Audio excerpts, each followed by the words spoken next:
So another question we get is, how does Strongtown support local conversations? We try to support them as much as we can with Nick Lanata's help. Nick, who is on this call, like this last year, we created a Discord server specifically for people who are starting or leading local conversations. One of the things that we realized is that there's so much wisdom and experience for the people who are on the front lines, people like James, who are have wisdom to share. There's a guy, I think his name is Darian.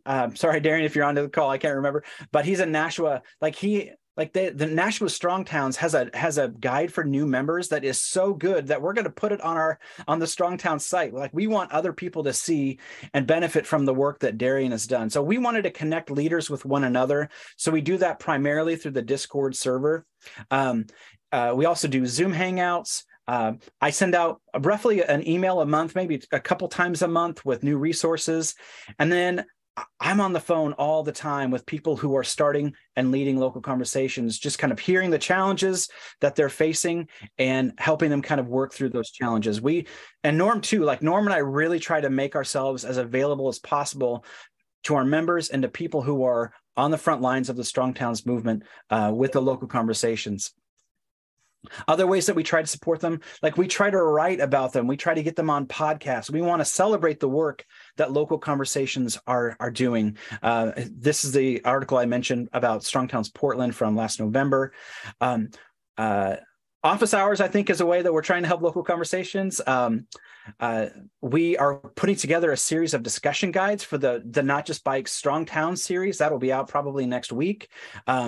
That is going to be a really powerful resource. So many people find Strongtowns through Not Just Bikes, and are going to make for great discussions. So we're going to do things like that. We have the Strongtowns Action Lab, which is chock full of resources. I wanted to mention the Strongtowns Academy. If we find out that a local conversation is working on something that is related to a course that we've produced, whether that's a 1-hour session from the locomotive tour or one of the in-depth courses on housing or transportation or urban design, we don't want finances to be an issue. Like, if your group is on the ground doing the work and one of these courses would benefit you, we ask that we want you to let us know. We're going to give you the resources that you need to put this into action.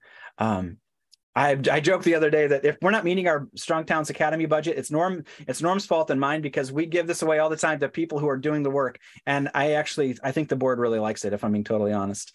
I have this picture here of Chuck, Nick, and Adam. This is from an event. I think it was in Lafayette, the event. Nick is a local conversation leader in Zachary. Adam is in Baton Rouge. The reason I put this here is because I mentioned we get so many event requests.